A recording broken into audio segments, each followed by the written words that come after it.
Medieval life was not easy, especially if you were a peasant. You spent your days working the fields or doing domestic chores and your evenings eating, drinking, and socializing with your family. There wasn't much time or money left over for hobbies like travel.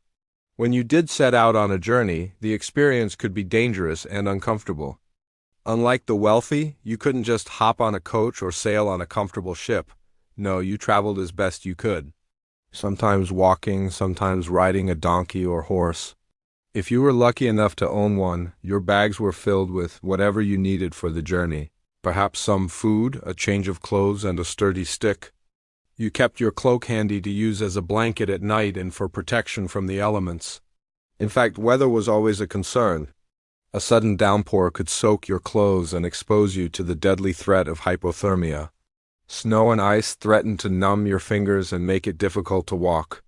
Peasants often traveled in groups for safety, but also to share the burden of supplies. Traveling alone was risky. Villagers knew the roads well and could warn each other about hazards or troublemakers ahead. A lone traveler might get separated from the group and be an easier target for thieves. They also shared stories around campfires, keeping each other entertained on the long nights on the road. But let us say you didn't want to sleep out in the open or couldn't because of bad weather. What other options did poor travelers have? They could seek shelter in a barn or a stable, though the floor might be slippery and uncomfortable. If no outbuildings were available, they might try to squeeze into a small room above a shop or a house. Peasants were generally pretty poor, so they weren't exactly picky about their accommodations. If worse came to worst, they could always just sleep under a bridge or in a graveyard. The latter wasn't as creepy as it sounds today. In the Middle Ages, graveyards were usually pleasant places filled with flowers, trees, and shrubs. The dead were also typically buried in the daytime and moved to elaborate tombs later. So, a night in a graveyard meant sleeping amidst the blossoms, not the corpses. Sometimes a peasant would choose to pay for a night in an inn, but that was expensive and risky. Most inns catered to wealthier travelers, so the rooms were often dirty and uncomfortable. The food was sometimes stale, and the tavern could be full of cutthroats and highwaymen.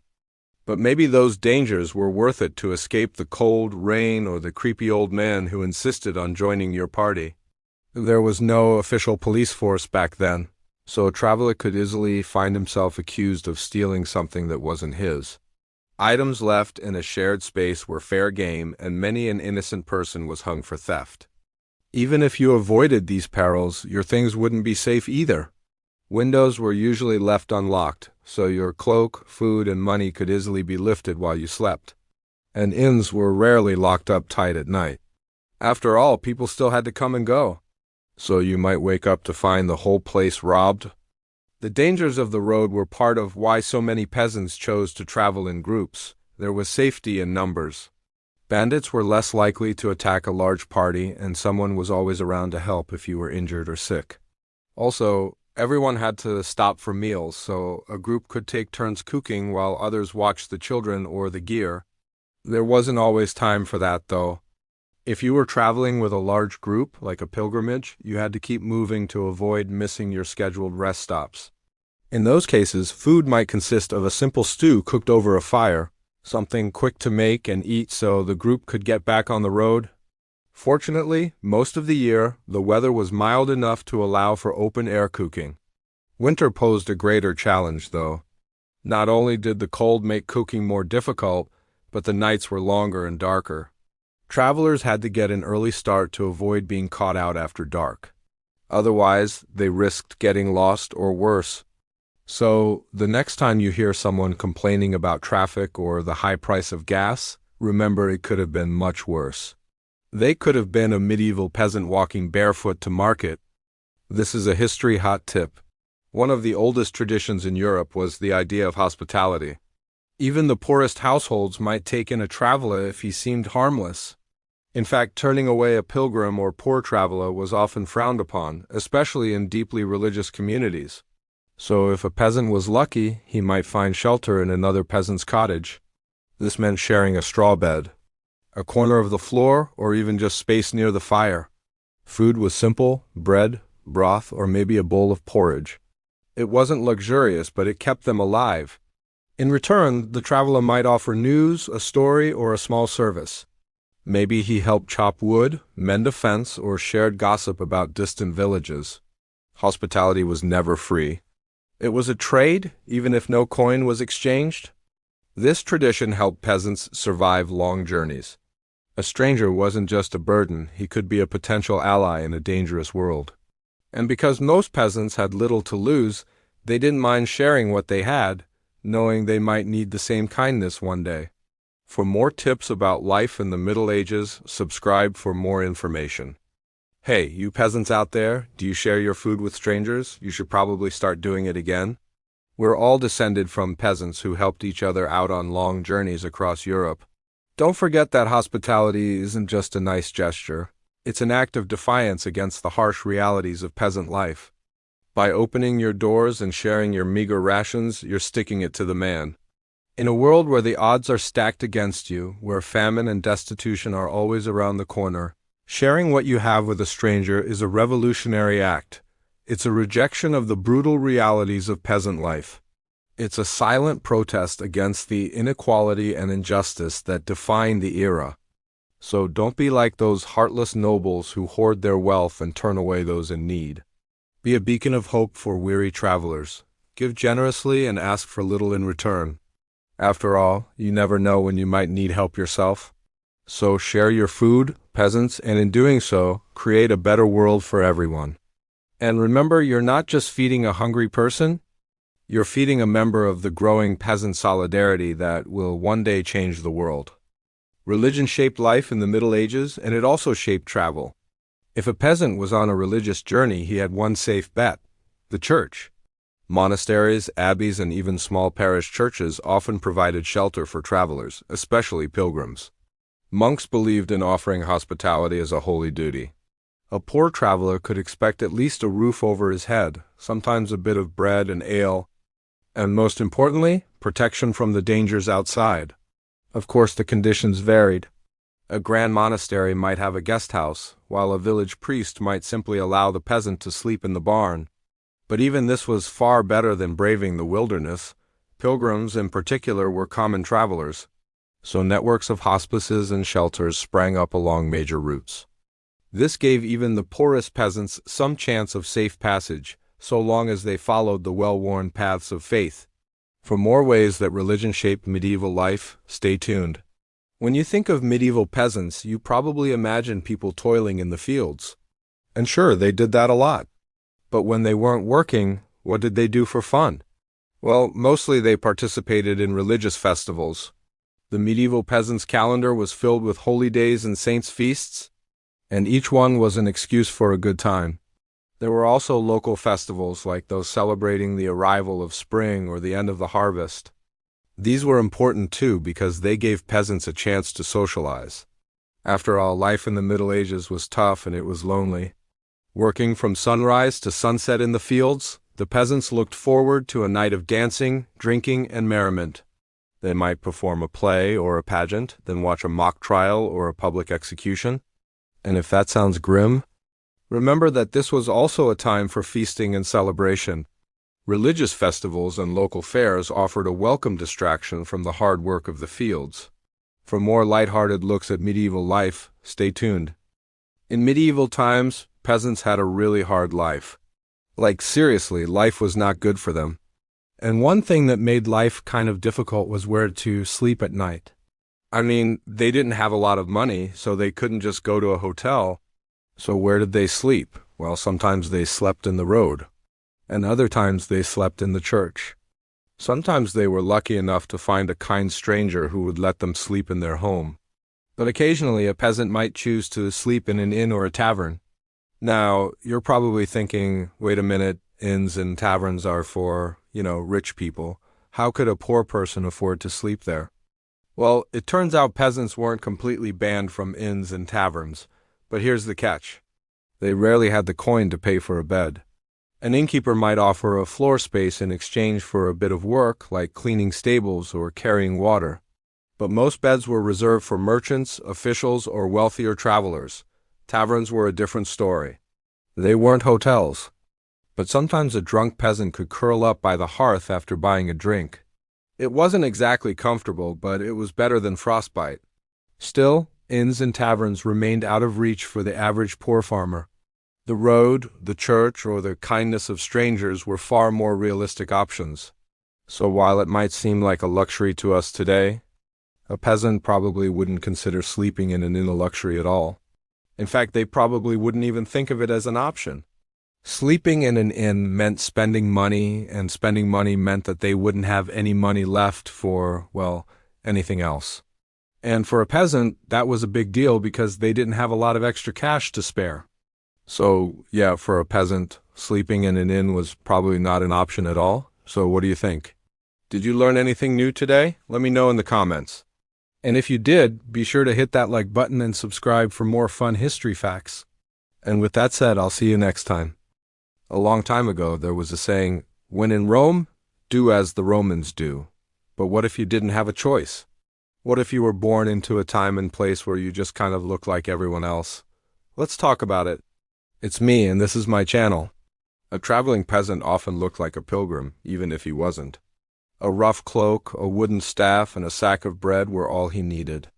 No money, no problem.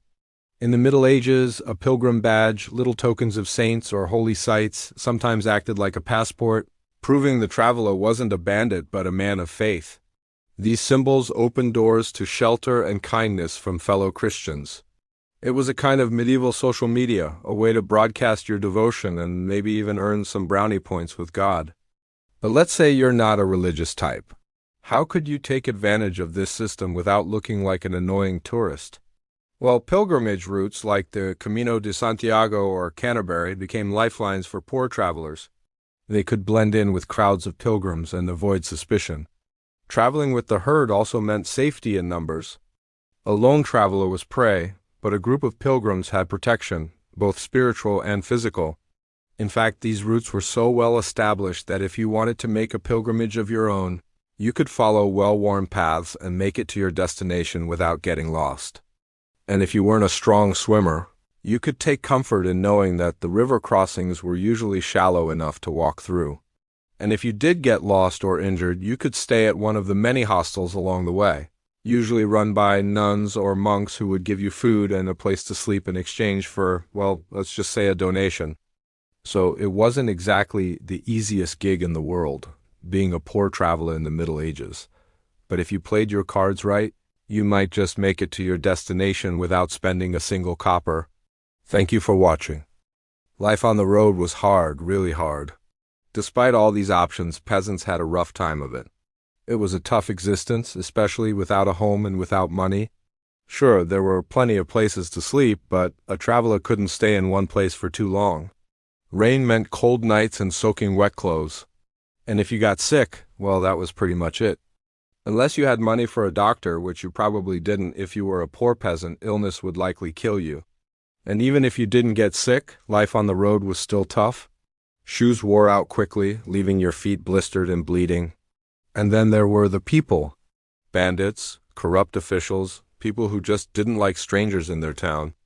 A wandering peasant might be mistaken for a beggar, a thief, or a spy. So you had to know how to move through towns and villages without drawing attention to yourself, when to ask for shelter and when to keep walking. It was a dangerous world out there. And if you were a woman traveling alone, well, it was even tougher. Men saw a lone woman walking through their town as an opportunity to, well, let's just say that men could be very unpleasant. To avoid this, many women traveled with a group of men, even if they didn't know those men. Sometimes a woman would disguise herself as a man, cutting her hair short and wearing her best friend's pants over her skirt.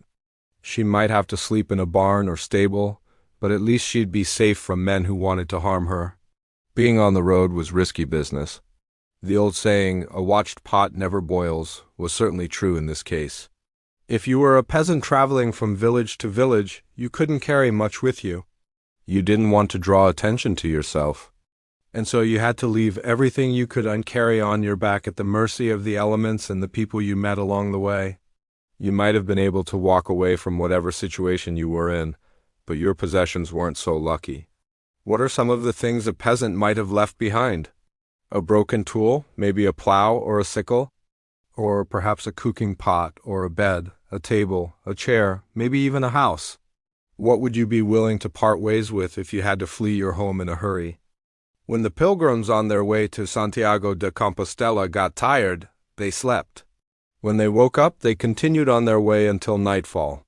They slept again, and they continued until they reached their destination or died trying. So it goes with journeys, long or short. At the end of them, no matter how weary the traveler, there is always a longing for home. For peasants in medieval Europe, home meant familiarity, a roof, however leaky, and food, however plain. Journeys were exhausting, dangerous, and uncertain. That's why peasants traveled only when they had to. But even when they were on the road, life went on. Peasants got married, had children, made friends, and died. And so it was that even the poorest traveler became a thread in the vast fabric of history, stitching one community to another, mile by mile, bed by bed, and story by story. Let's imagine that we are in 1348, walking along a path in northern France. The Black Death is sweeping across the country, but we don't know that yet because we are only 6 miles from our home village. We are making the pilgrimage to Santiago de Compostela. Our destination is over 500 miles away. We have been walking for days, stopping to sleep in the homes of fellow pilgrims or in barns when the weather is good. We trade stories around a fire with other travelers from different villages who tell us about distant fairs, holy relics, and strange customs. We hear about the Pope who just called for a crusade against the Jews and the growing power of the English king. And we wonder if the rumors about the death and disease sweeping through the South are true. As we continue our journey, we think about our lives back home. Our fields and vineyards will soon be ready for the harvest. Our animals need tending. There are births and deaths in our village, news that we cannot wait to share. We are nearing the end of our journey, and soon we will be home. We have walked over 500 miles, and it will take months to do it again. But when we reach our village, we will have a story or two to tell, a tale of a distant land that the others can only dream of. And that's how it went for the humblest peasant on a journey, stitching one community to another, mile by mile, bed by bed, and story by story. Thanks for watching. If you enjoyed this episode, don't forget to subscribe. For many peasants, the most exciting part of a journey wasn't reaching the destination, but stumbling upon a market or fair. These lively gatherings weren't just about buying and selling goods. They were also a place to rest, to meet people, and find temporary shelter from the elements. When a traveling peasant arrived at a fairground, he might sleep under a merchant's stall after the trading ended or curl up near the fire of a cooking pit. Markets were noisy, chaotic, and crowded, but that made them relatively safe compared to the empty roads. Thieves were less bold in places where hundreds of eyes were watching. Fairs also attracted entertainers, wandering monks and beggars, so a poor peasant wouldn't stand out. In fact, the organizers of big fairs often allowed travelers to set up makeshift shelters outside the walls, creating small tent villages of the poor. Of course, this wasn't without its problems. The crowds also meant that disease spread quickly through these encampments. Pickpockets hunted the distracted peasants, and food prices would skyrocket when thousands of people gathered, as would the cost of lodging. A peasant family might pay a merchant 10 or 20 sous to let them sleep inside their stall for the night, or they might pay a noble 10 times that amount to sleep inside their castle. But for a weary traveler, the chance to spend a night in the middle of activity rather than in a dark forest was worth the risk. To learn more about medieval markets and fairs, visit our website. If you were a poor traveler in the Middle Ages, you quickly learned that the warmest places weren't castles or inns, but barns. Yep, barns, stables and byres, cattle sheds. These became the unofficial hotels of the medieval poor. Why? Because animals gave off heat.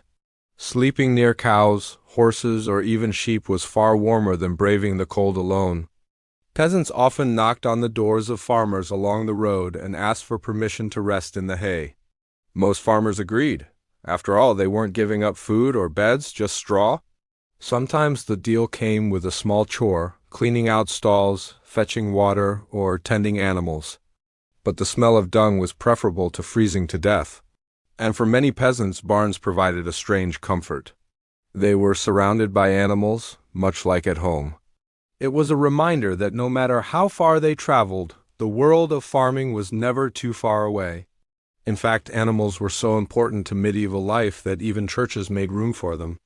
In more rural areas, cows, pigs, and sheep would be brought into the church during services so that peasants could tend to them while listening to sermons.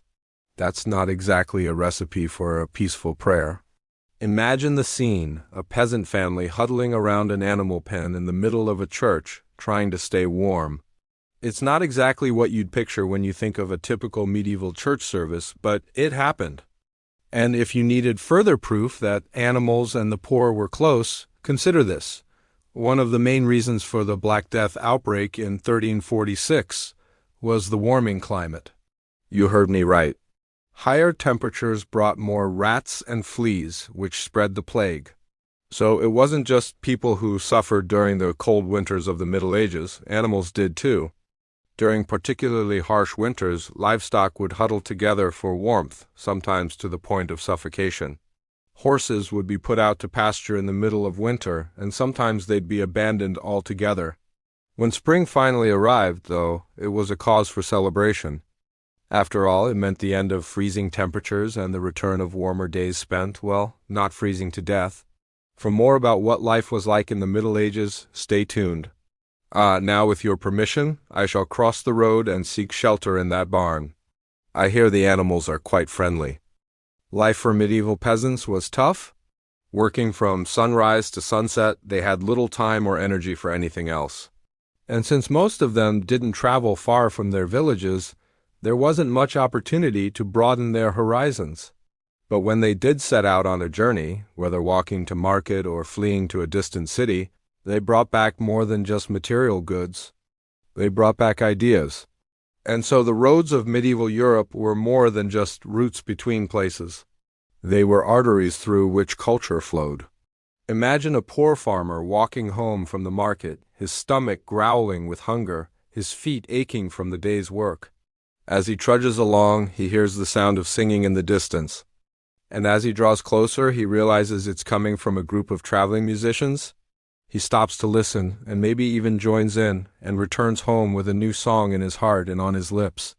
Or perhaps he meets a fellow traveler who tells him a scandalous story about a nearby lord, how he has 3 mistresses instead of a wife, or how he hosted a jousting tournament that ended in a riot. This gossip spreads like wildfire, shaping the way people understand the world beyond their fields. For many peasants, a journey was the only chance they had to see beyond their lord's lands. It was a chance to experience different cultures, to meet people from other villages and hear their stories. Some traveled to distant cities, where they might see a building made of real gold or hear the echo of a blacksmith's hammer on an enormous bell. And it wasn't just the physical world that was transformed by travel.